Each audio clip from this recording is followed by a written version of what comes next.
On the subject of the Palestinians, here's Alex in North London. Alex, go ahead, sir. Hi, George. I'm calling from North London. I've been listening to you for 3 months now. Okay. Never had the chance to speak to you. Okay. But I was just calling on. I was listening to you a couple of nights ago, and you were talking to these people, and they were saying that Israel, the Jews, did not have the right to gain Israel from the Palestinians. And I was just saying, throughout history, the Jews have been persecuted, obviously, from the Holocaust, and we were granted Israel as a result of this. And I feel that... granted by whom? We were granted from Britain and other countries, granted us that. Well, what right did Britain have to grant you somebody else's country? Well, it's due because we lost 6 million people... No. I'm not arguing about that. I'm going to come on to that. But what right did Britain have to grant you somebody else's country? We had the right because we lost 6 million people and we did not have a home. Well, yeah, I'm going to ask you for a third time. What right did Britain have to grant you somebody else's country? Well, they didn't. Well, they were giving us the right because it was they were basically gave us because of the. But they gave you somebody else's country. That's the point I'm making, Alex. Can you deal with it? Yeah, but the Jews have also had to. They've dealt with this throughout history. Well, Alex, I don't know if you came on with a script and you can't deviate from it. Can you please answer that point? And we'll come to the Holocaust, and who was responsible for it, and who should have paid, and what they should have paid for it. But given that you've said Britain granted you, and you're presumably saying you because you're Jewish, somebody else's country, I'm asking you, what right did Britain have to grant you somebody else's country?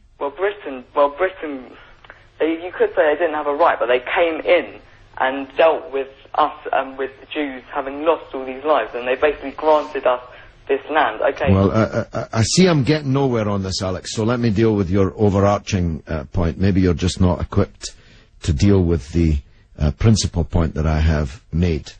The Jews have suffered racist anti-Semitism down the ages in many, many European countries, including our own.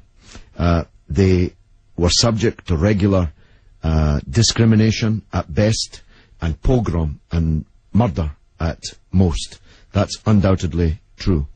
The one place in the entire world that Jews were neither discriminated against nor subject to pogrom was the Muslim world. In fact, so much was that the case that when Christianity came back to power in Spain, in Andalusia, in the western extent of the Islamic Empire, when the Muslims left, the Jews left with them, because they feared the Christian anti-Semitism which would be unleashed in the wake of the departure of the Islamic civilization in the West.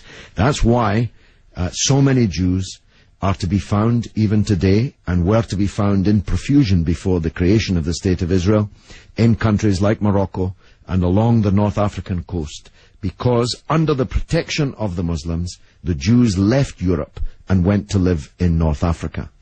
The Palestine that was wiped off the map when Britain granted you somebody else's country had Jews living side by side with Christians and Muslims for century upon century without the slightest trace of discrimination or violence or pogrom. So, what's happened is that Christian anti-Semitism in Europe, which massacred 6 million Jews in the greatest crime in human history, was paid for not by the Christian countries of Europe that either practiced or turned a blind eye to that anti-Semitism, but was paid by the very people who were completely innocent of that Holocaust, who had never persecuted the Jews, who had never pogromed the Jews.